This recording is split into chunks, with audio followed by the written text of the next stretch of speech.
Welcome back. Today we're on saving, chaos, and the future colliding all at once. And somehow money, robots, tariffs, and Mars all ended up in the same conversation. That's the internet's favorite type of brain explosion. The big money lesson here is that saving beats chasing status. That part hit hard because he made saving sound like power, not sacrifice. Exactly. And that changes everything if your expectations are modest. So the flex is apparently not spending your rent on proving a point. That is a very expensive point to prove. He kept saying savings depend on lifestyle expectations, which is brutal. It's brutal because it's true, and people hate hearing that.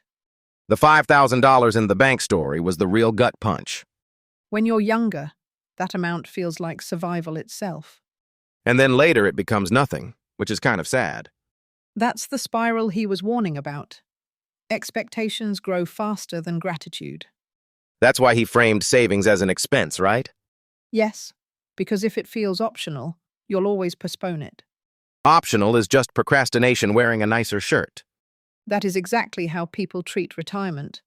But I did like his point that income is way more fragile than savings. Careers break, markets wobble, countries change, and paychecks disappear. He basically said everybody gets punched at some point. That is the cleanest way to say it, yes. So the real question is whether you saved enough before the punch lands. And whether you built enough independence to breathe when it does. That independence angle was the smartest part of the whole thing. It turns money from applause into freedom. Applause is such an expensive addiction, though. The comparison trap is basically a luxury tax on insecurity. And social media just keeps turning that tax up. Absolutely, because it shows the end result, not the trade-offs. Everyone sees the watch, nobody sees the debt. Which is why debt was such a recurring warning in that conversation. Future you is always the one paying the bill, poor guy. Future you never gets enough respect. I also liked how he made ambition sound fine, just not fragile. Right. Ambition is healthy. If savings can protect you when plans change. And then the whole thing swerved into tariffs and Trump like a movie. That was not a random detour because policy changes markets fast. She sounded genuinely rattled by the chaos, though. She was, because business freezes when nobody can predict the rules. Investors love uncertainty about as much as cats love baths. That is a perfect comparison. But she did think the market smelled a bigger deregulation story underneath it. Yes, and that's classic Cathie. Chaos on the surface, thesis underneath. That's why she could still say Tesla if forced to pick one stock. Because she sees three giant trends in one name: robots, energy storage, and AI. That's a ridiculous sentence to say out loud and mean it. It is, but that's also why it matters. The humanoid robot part felt like science fiction that already booked a demo. Exactly. And that's where disruption stops being theory and starts becoming hiring decisions. Which is terrifying if you run a company and have to think in roles. It is, because you begin asking what should still be human at all. She kept coming back to initiative, though, which I liked. Initiative is the difference between being disrupted and adapting early. But not everybody has the energy or education to keep up. True. And that's why access to information matters so much. The London versus countryside example made that gap feel very real. It showed that awareness is uneven before opportunity even arrives. And then AI came in like a second earthquake. Right. Because AI plus robotics means the physical world changes too. Not just screens, not just chatbots, but actual labor and logistics. Exactly. Transportation, retail, healthcare, all of it gets rewired. She even turned shopping into a software problem. Which honestly, most people would gladly outsource. I would outsource literally anything that involves parking. That's fair, and probably profitable. The Go example was wild because it showed machines can outthink champions. And then the human becomes better by training against the machine. Which is almost poetic if you ignore the existential panic. You have to ignore a lot of panic to enjoy innovation. The SpaceX modeling bit was peak nerd theater. Completely. But it also showed how far people will push the future. And the answer came back with huge revenue numbers by 2050. which is exactly the kind of bold forecasting this world encourages. Bold forecasting is just optimism with spreadsheets. That should be on a t-shirt. What moved me most was the mentor story, honestly. Same. Because gratitude is rare when people get powerful. She clearly built a career by learning aggressively and making her boss look brilliant. That's such underrated advice, and still true in any industry. Plus, that letter from her professor was absurdly heartfelt. Very Irish, very dramatic, very deserved. And she paid him back with 1% of the company. That's not just money. That's respect with receipts. The final question about the craziest idea that turned out right was perfect. Because every real thesis sounds a little silly before it works. Autonomous vehicles as robots was one of those ideas. And now it sounds obvious only after the world catches up. The Transformer robot image was bonkers, though. Bonkers ideas are often just early. That's the scary part of this whole episode, though. The world is changing faster than most people can emotionally process. Which is why saving, learning, and adaptability all feel linked now. Exactly. Resilience is financial and intellectual at the same time. That's a pretty good place to end the series, honestly. It is, and I think the real takeaway is simple. Don't sleep on the future. That future is rude enough already, so fair warning. And maybe save a little while you're at it. Love that, and love this whole run. We'll catch you in the next one. Welcome back. Because today we're getting into saving, shock, and the future nobody feels ready for. And the wild part is how simple the core advice sounds once you strip away all the noise. She basically says money is more about behavior than brilliance, which is annoyingly true. Annoyingly true is the best financial thesis ever written. Because nobody wants to hear that discipline beats genius. But it does, especially when saving is treated like a bill instead of a maybe. That one hits hard because people act like saving is some optional hobby. Right. And then they're shocked when their income disappears for 3 months. Income really is the dramatic one in the relationship. Savings is the boring partner that actually shows up. What got me was that idea that savings depends on expectations more than the raw number. Exactly. If your life needs less to feel full, your savings stretch way further. The $5,000 in the bank story is so relatable and so humbling. It's funny until you realize that used to feel like generational wealth. Back then, $5,000 felt like you had entered the financial Avengers. And now it's like, congratulations, you can survive 2 emergencies. But that shift in feeling is the trap, right? Your lifestyle inflates and suddenly safety shrinks. Yes. And once comparison becomes the standard, savings gets murdered quietly. Quietly murdered is such a finance phrase, and somehow it's accurate. Social media is basically a comparison machine with better lighting. That's brutal, but come on, it's true. People think they're chasing comfort, but they're often chasing status. And status is expensive in the dumbest possible ways. It absolutely is, because you pay for the image and lose the freedom. The independence piece mattered to me too, because that's the real point of saving. Independence is the right word, because high income without flexibility is just pressure. That's the thing people miss when they flex salary online like it's the whole game. Salary is loud, savings is quiet, and quiet wins during chaos. That line should be on a billboard, honestly. And the chaos is guaranteed, even if the timing is not. Which is why debt feels like borrowing against your own future self. That's exactly what it is, and future you is always less forgiving. Future me is already mad at present me, so that checks out. Future you is the harshest auditor you'll ever have. What I loved is she never made it sound anti-ambition, just anti-delusion. Yes, because wanting more is healthy if you also build a floor. That balance is rare, though, because people hear frugality and panic. They panic because they think happiness requires a subscription. That is viciously good. The better idea is to automate the unsexy stuff and let compounding do its thing. Automating savings is almost embarrassing in how obvious it is. Most important truths are rude like that. Then we pivot into tariffs, deregulation, and Tesla like we're changing planets. Because that's the world now. Everything is connected whether people like it or not. I did love how she said the market loved deregulation but hated the chaos. Businesses freeze when they cannot plan, and markets hate paralysis. Fair, because uncertainty is basically the market's least favorite meal. That's actually a great way to put it. But she still thinks the end result could be better trade visibility and fewer hidden barriers. Right. The loud fight may be ugly, but the underlying goal can still be structural change. The style is a disaster, though. She basically said that without blinking. Classic rich person honesty. I would never do it that way, but fine. And then Tesla gets tossed out like the obvious answer to a very unfair question. Robots, energy storage, AI, and humanoids all in one company is a ridiculous pitch. Ridiculous until the convergence is real, then it looks obvious in hindsight.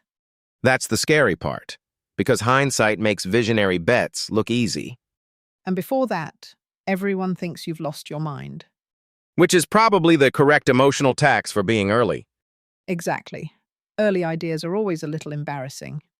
The AI and robotics section got really intense, though, especially the job displacement stuff. Because people underestimate how many roles can be touched by automation. And not just factory roles, but shopping, retail, healthcare, office work, all of it. Yes, and the people who adapt early will pull ahead very fast. That sounds empowering until you realize a lot of people won't adapt quickly.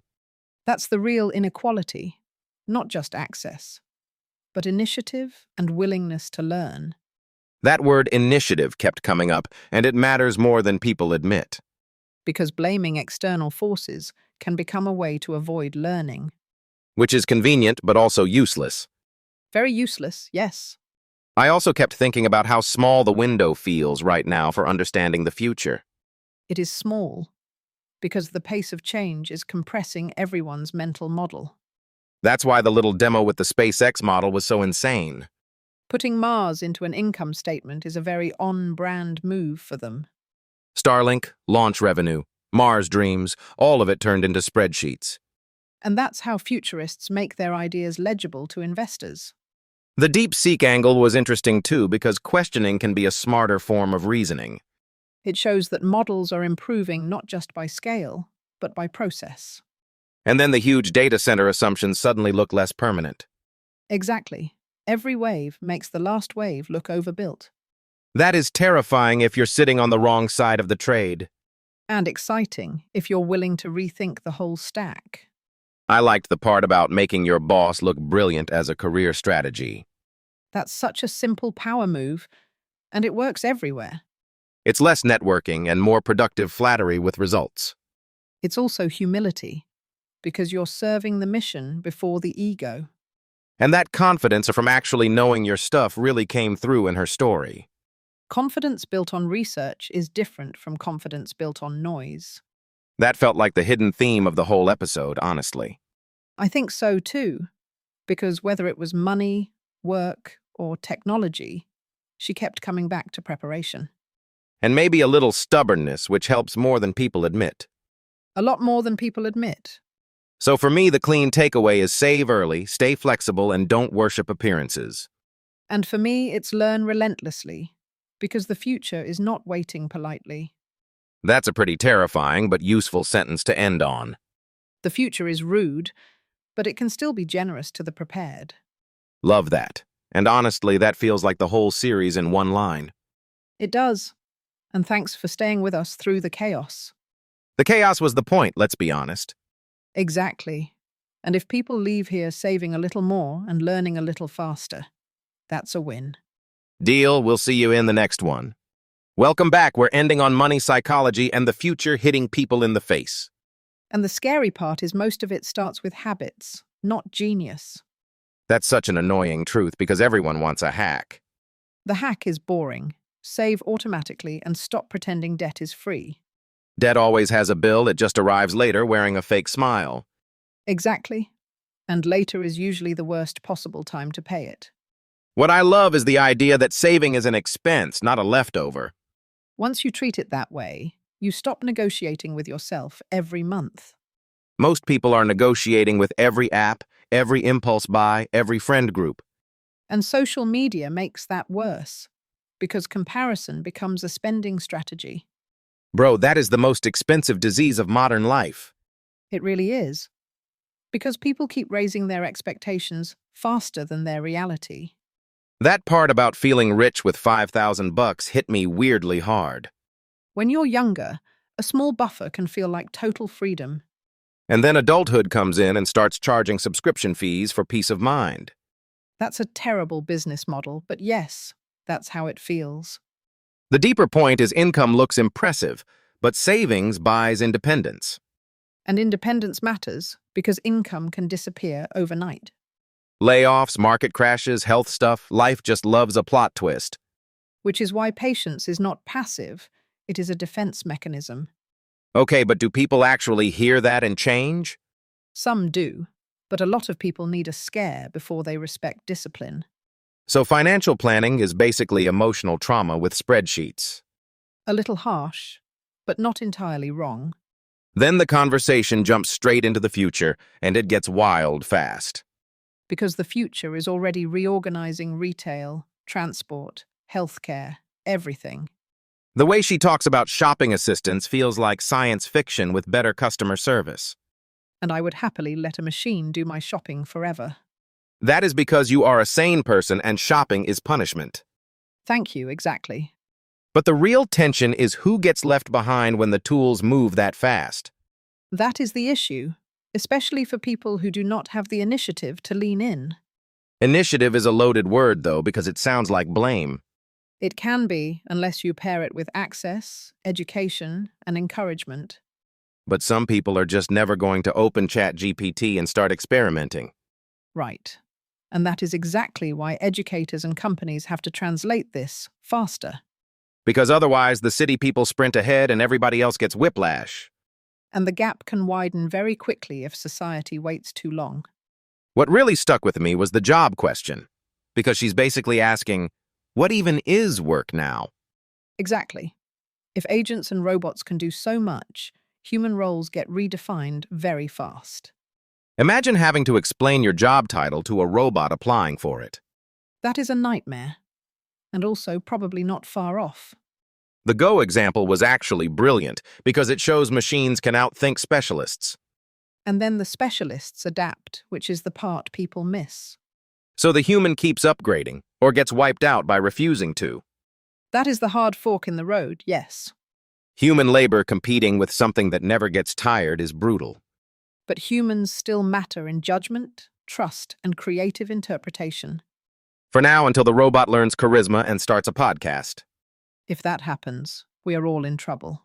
Then comes the Elon section, which is basically numbers, moonshots, and chaos. And the wildest part is she makes the model sound almost normal.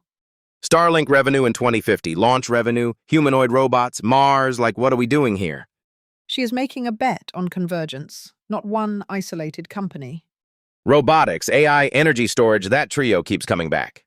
Because each one accelerates the others, and that is where the real upside lives. Her asking ChatGPT to build an income statement for SpaceX was peak internet finance energy. And honestly, I loved that she was checking the model instead of worshipping it. Though the thing about deep reasoning models asking questions is a little unsettling. It should be, because better tools will compress decision time everywhere. Which means people need to think faster, not just louder. And that is exactly why learning has to become continuous, not occasional. The personal part mattered too, because her whole story is basically conviction plus opportunity. And a mentor who opened the door before the world was ready to notice her.